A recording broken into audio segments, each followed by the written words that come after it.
Hello, this is how a stepper motor is operated.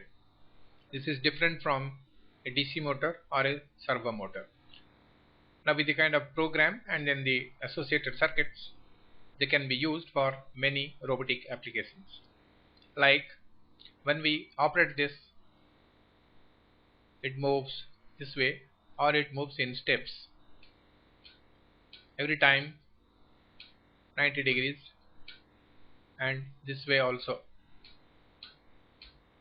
This is how the stepper motors are used for various applications in intelligent robotics.